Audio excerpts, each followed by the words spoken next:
Now that's significant. The Market Research Podcast. Hi everyone, thanks for joining us on Now That's Significant, a market research podcast. This is your host, Michael Howard. Today, we're joined by Simon Chadwick, Managing Partner at Cambia Consulting, Fellow of the Market Research Society, former Chairman and current Laureate of the Insights Association, and Editor-in-Chief of Research World, ESOMAR's global magazine. With 40 years of guiding and managing international organizations of various sizes and stages, Simon's advice and counsel has helped many companies increase their value to stakeholders, investors, and clients. Thanks for joining us today, Simon. My pleasure, Michael. Very good to speak with you. Thank you. One of the things we like to do on this show is to ask our guests the most significant thing they're going to share at the outset of the episode. And with your background, I'm looking forward to what you have to say. Well, Michael, I think what I want to talk about primarily today is, and this may seem interesting given that you're a technology company, but I'm going to actually make the argument that technology does not bring about change and insights in and of itself.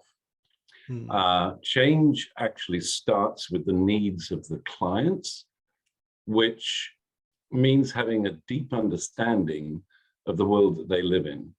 Unless you have that understanding, you will not understand why certain technologies have taken off and why others have not.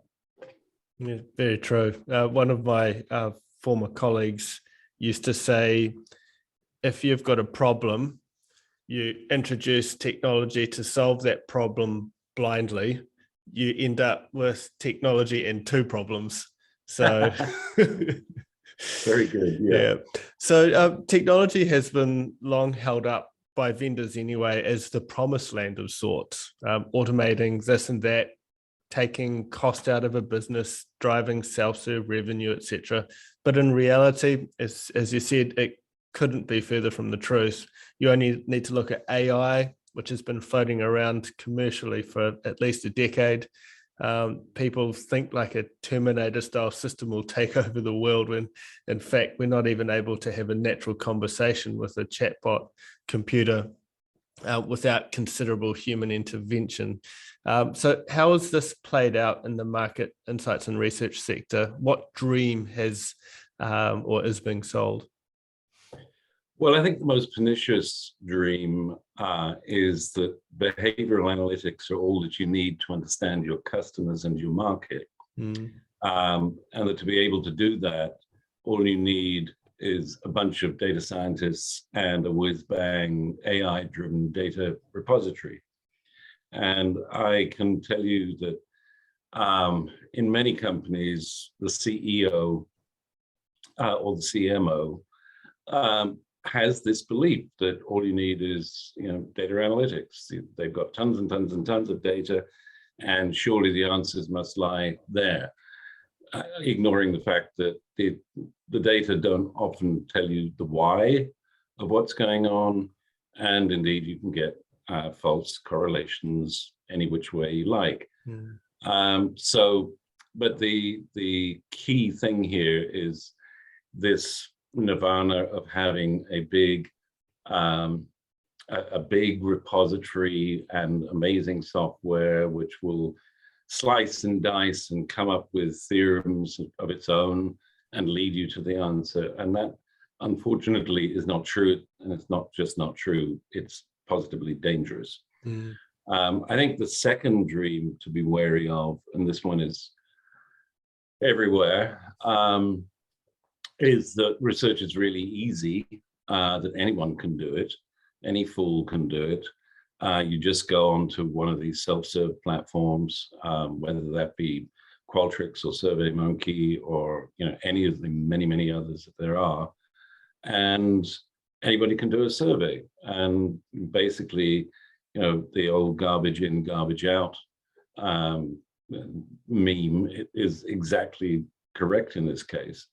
That those of us who are researchers, who have been trained as researchers, know that there are certain principles and rules that you really have to follow if you want to be able to get to as close to accuracy as you can.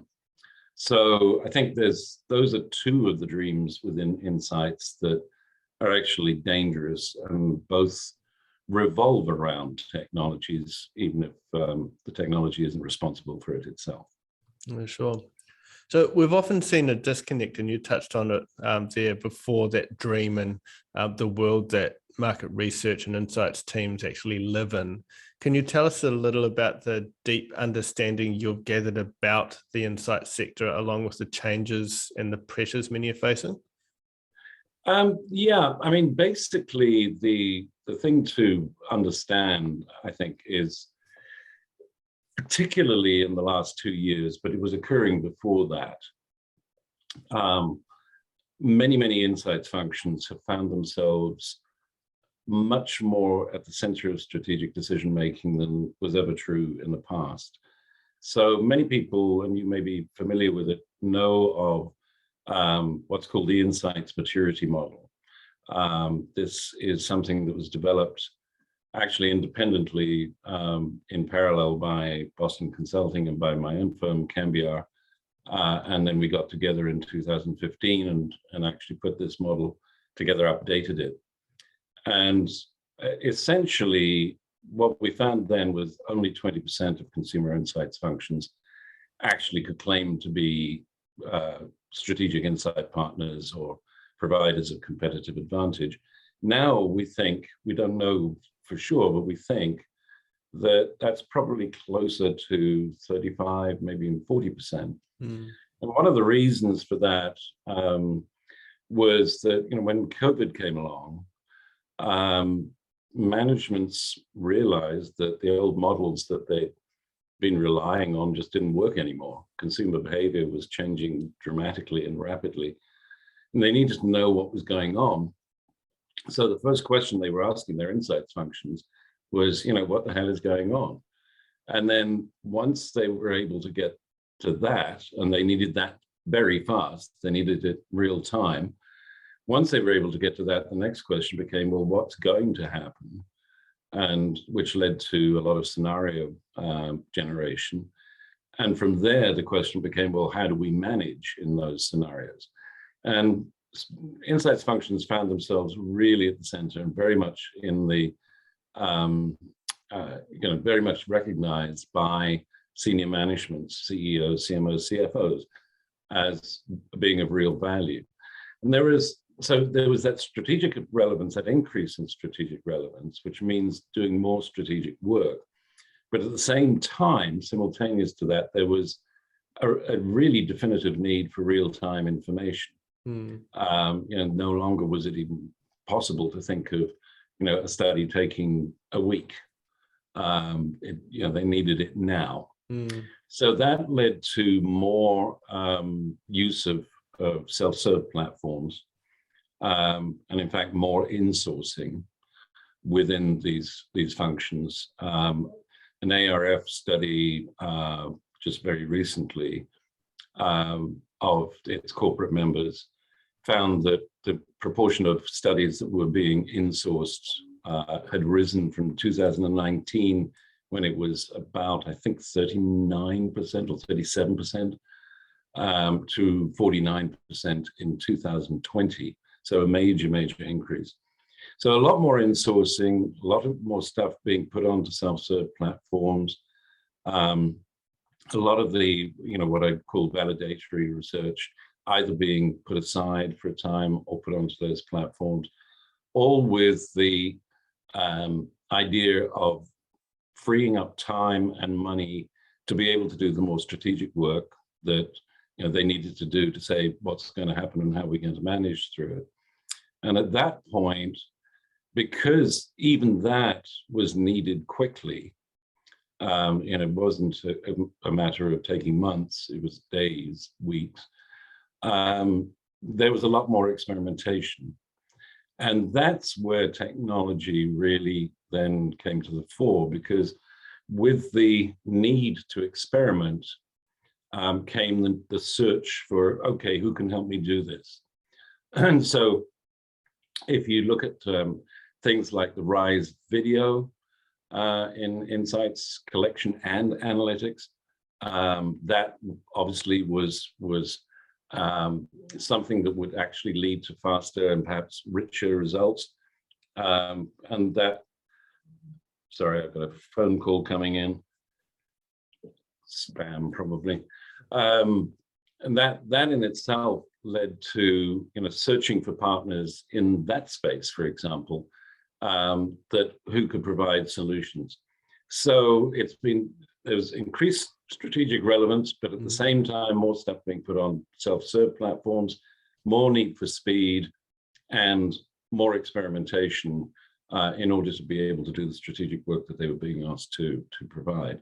And I think when you look at it through that lens, then you can see where technology actually fits in and technological innovation fits in to these companies. But it comes from the client needs, not from somebody cooking up an idea in their garage. For sure. So sadly, we've seen many an organization being led down the garden path and left with a technology system that's essentially collecting dust. Thinking about the key changes that the sector's facing, how can organizations approach those changes to maximize their investment, not just in technology, but also to affect the right outcomes for their customers? Well, I think the first rule today is don't reinvent the wheel. Don't try and build your own systems in-house when perfectly good systems can be found out of house.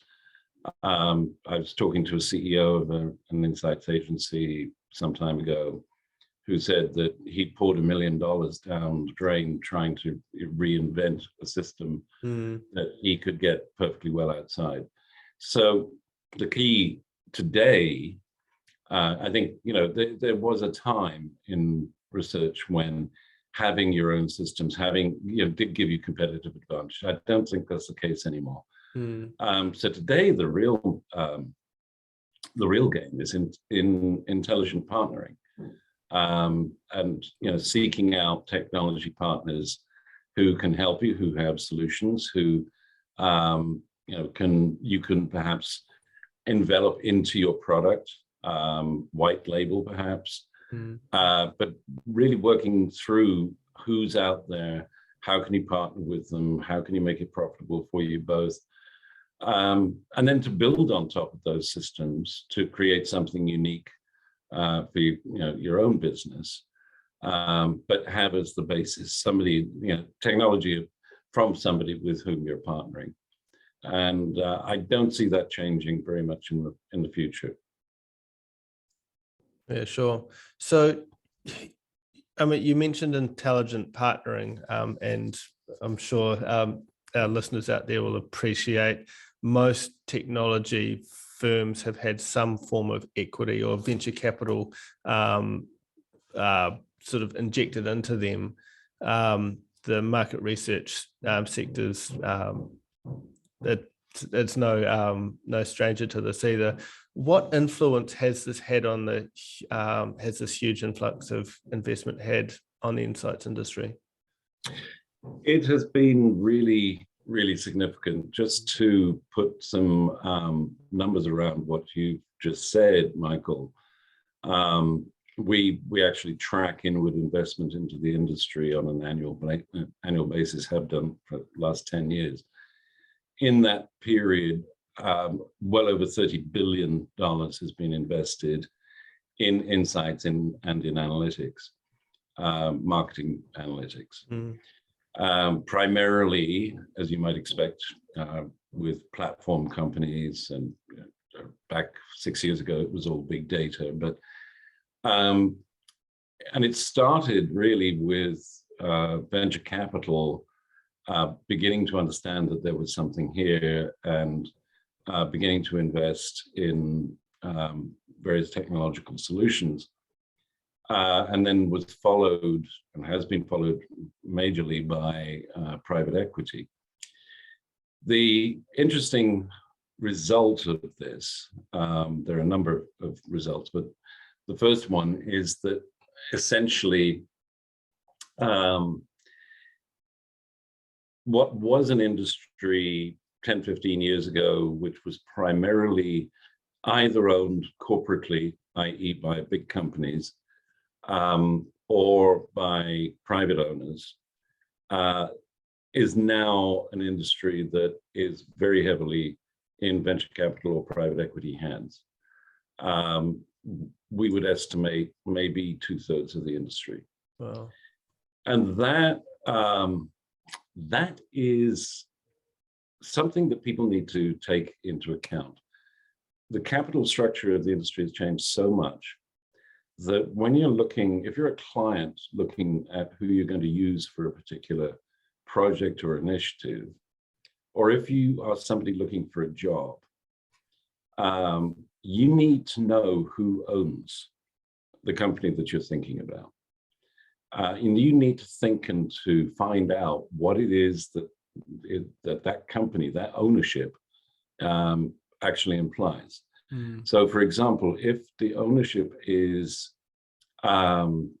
venture capital, then it's probable that they're going to be looking to flip that company in 4 or 5 years. Yep. If it's private equity, they could be looking to do the same, or they could be making it into a platform company, or they could be looking to IPO, or all of the above. But it may not necessarily be the case that they're actually, really, really customer-centric or indeed employee-centric. And I'm not saying they're not, but it's just that they have different motivations from the previous sets of owners. So that, I think, is something that people need to look out for. And I think the other thing that's occurred, and this is healthy, is that, out of the thousands of investments that have been made, there's probably well over 100, maybe near 200 viable new competitors in the industry today. And that means that, there's a lot of change is actually being forced by established companies having to realize that, hey, we're competing against a different set of people now, and they don't necessarily play the game we do. So it's also resulting in innovation amongst the legacy companies. So that, I think, is another thing that we have to think about. And finally, because of the venture capital influx, we've had a lot more fragmentation in the industry.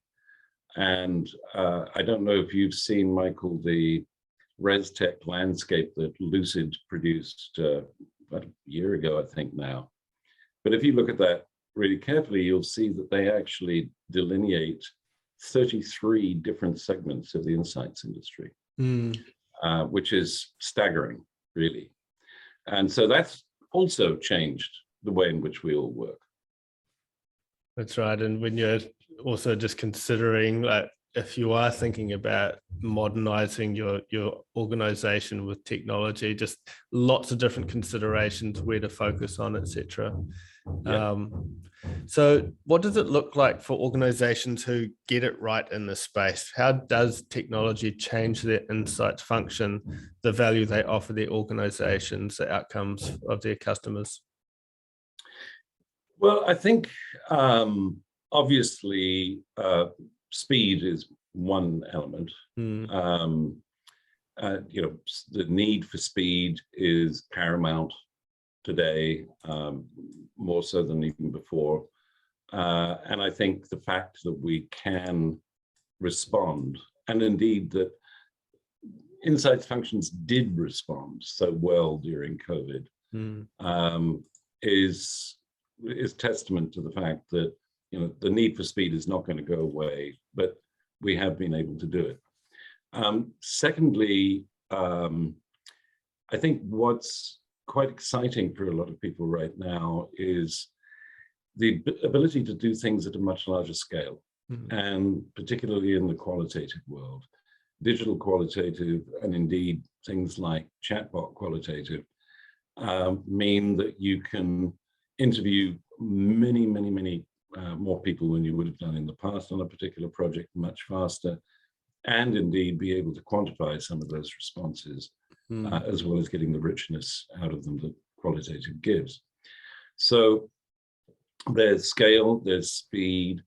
I think the other major thing is in companies that have used technology intelligently, it's freed up resources in terms of time and money in order to be able to allow for more thinking to take place rather than just doing, rather than just program or project management.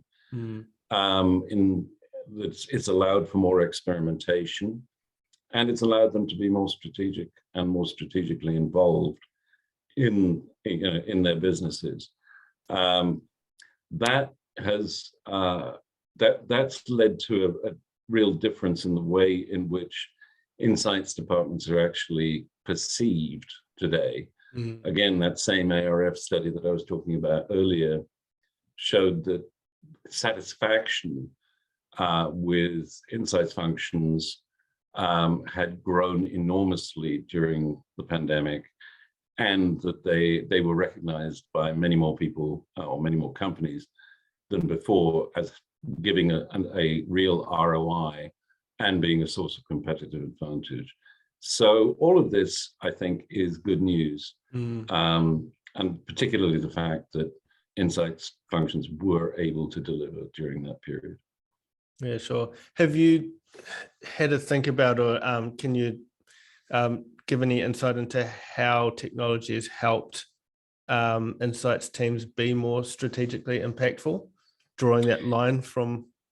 Yeah, it's really, so there are a number of things really. One is there has been great progress in the ability to manipulate multiple data sets. And that has really led to the growth of synthesis rather than just analysis, in the way in which insights professionals are actually looking at evidence in front of them. They're no longer restricted to one project, one data set. They can draw on hundreds of data sets if necessary. So that ability to have a much richer input, if you like, enables them to tell much more compelling stories. I think also because they've been experimenting so much now, some of that experimentation has actually been on the more human side, the human side of technology, whether it be video, whether it be digital qualitative. There's an amazing sort of coming together of qualitative and quantitative in the same initiative, in the same project, very often these days, that didn't exist before. So it allows richer information, better storytelling, and essentially the ability to create impact much faster than was possible before. Yeah, cool. Okay, so if I can recap what we've talked about today, so how technology itself doesn't change insights and the value insights teams offer. So it requires some careful navigation and thinking. We covered the disconnect of the technology dream and the reality facing insights teams, caused by a superficial understanding of market researchers in the world they live in, plus the potential ulterior motives that arise from private equity and VC funding. We also talked about some of the key challenges that insights teams face, including increased strategic relevance, the need for real-time information, and greater experimentation. Finally, we talked about what it looks like when organizations get it right with their technology investments, etc., and what value comes from those. I guess most importantly, just not viewing technology as technology, but trying to strip away all of that and then solve the outcomes. And if technology is something that can help with that, then go forth. So I think good summary. No, thank you. So thank you very much for joining us on the show today, Simon. My pleasure. Thank you very much, Michael, for inviting me. That's all right. And a big thanks to listeners out there as well. So if you have liked what you've heard today, please subscribe to the podcast. Feel free to share it with others who might also find it helpful. So thanks for listening to Now That's Significant.